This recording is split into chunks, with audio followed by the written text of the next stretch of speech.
de célébrer, à l'instar des autres pays du monde, la Journée internationale de santé, qui coïncide avec le 7 avril de chaque année, et avec comme slogan national pour cette fois-ci,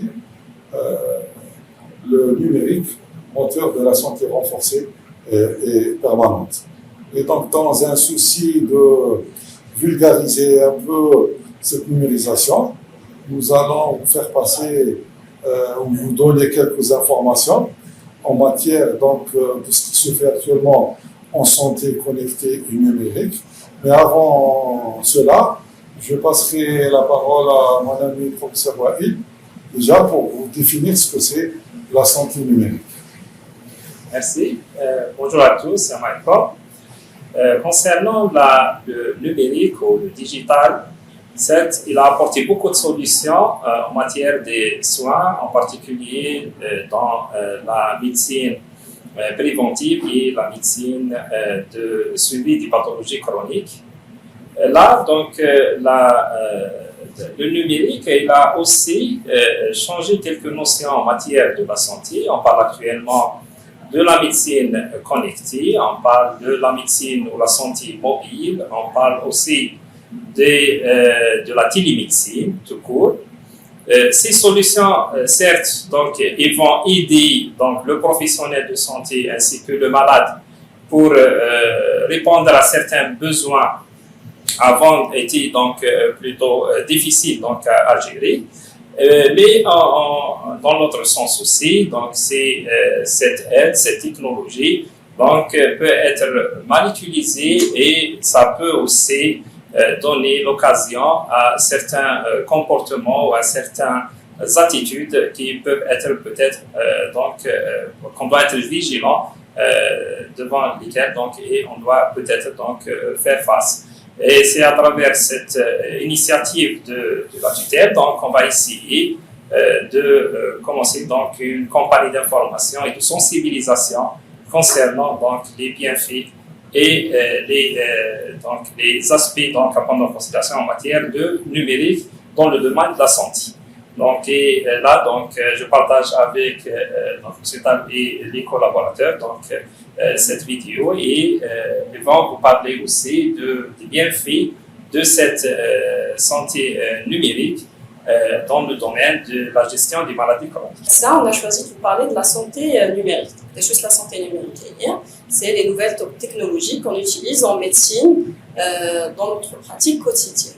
Donc, il s'agit d'un plan de la prise en charge des patients, notamment les patients qui ont les maladies chroniques.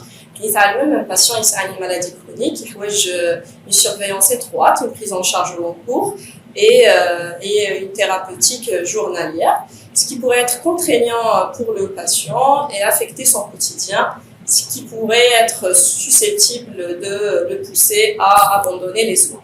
Donc, c'est pourquoi la science s'est penchée sur la question et a pensé à innover en matière de technologie sanitaire. Donc, à titre d'exemple, je vais citer quelques exemples des technologies ailleurs. Ça a les appareils connectés, donc le CGM, donc les choses de CGM, c'est un dispositif, il se ramène les montagnes qu'on place au niveau du bras du patient pour enregistrer les glycémies de façon continue tout au long de la journée. L'appareil sera ensuite connecté au téléphone du praticien et du médecin et du patient, donc ce qui facilite la prise en charge du patient de la part du médecin, même à distance, même si les malades ils se donnent parfois dans des zones reculées, ils ne peuvent pas venir consulter régulièrement, donc les données les glycémies donc il peut le conseiller à distance. Donc, pour le patient d'Aaron, ça facilite le suivi. Il n'est pas obligé de se piquer à chaque fois des oscaris, il n'est pas obligé d'écrire à chaque fois les chiffres. Donc, il faut enregistrer les téléphones. Ça y met par exemple les malades dans les chiffres les glycémies, même quand il est en dehors de la maison.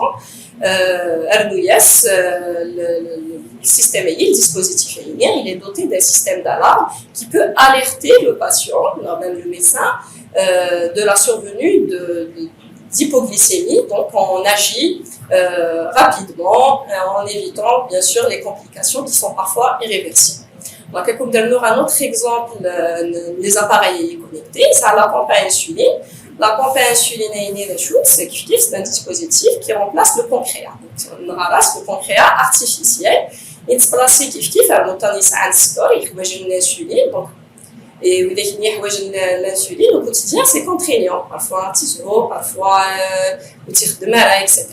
La pompe elle va émettre un débit basal d'insuline, c'est-à-dire l'insuline tout au long de la journée le pancréas, ou des bonus à chaque repas. Donc elle adapte le bonus la dose de l'insuline, donc ça évite les hyper et les hypoglycémies, le patient, donc ça évite aussi les épisodes de déséquilibre glycémique et donc se passe le taux de complications chez les patients. Voilà. Donc je passe la parole à Dr Amra concernant d'autres appareils connectés.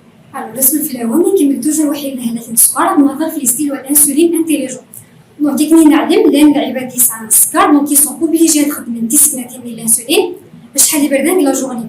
دونك لان العباد زمرنا تون لان العباد زمر وعلي مدار على العباد باش يكوبيرو ميم غارون من واشو اللي مزيانه دونك سي با ايفيدون نتعسى اشاك فوا في لي زانجيكسيون. دونك لي ستيل ماشي يخدموا في البرونشي على التليفون غادي لي كونيكتي واحد التليفون.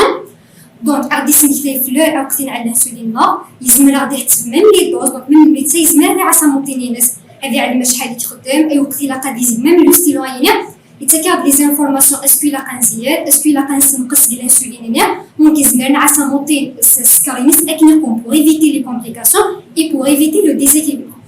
دونك اكني نعلم داغم بلي لهلا كنسكر توجور تبعت لا طونسيون دونك توجور موطين السكر لازم نتعسى لا طونسيون ديال الجسم.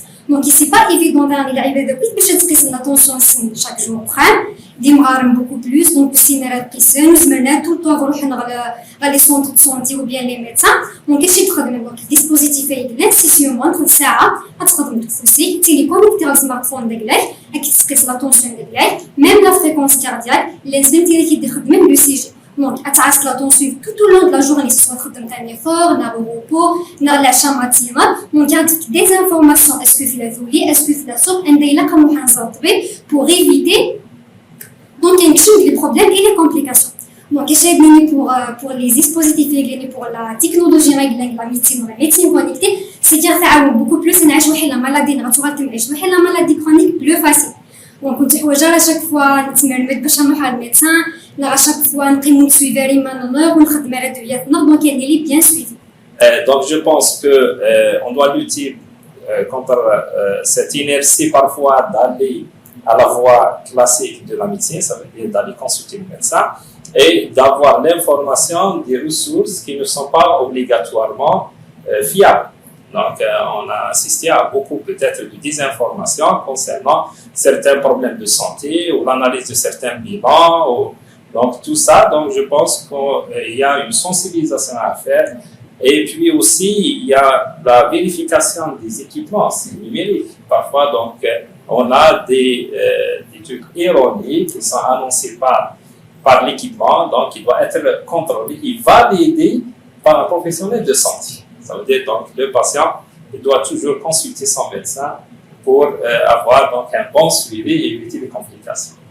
Donc en finalité, le numérique en matière de santé est incontournable. C'est une source de rapprochement aux patients et pour les patients.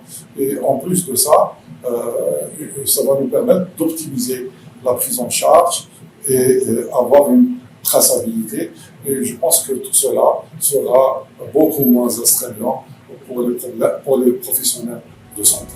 Je vous remercie.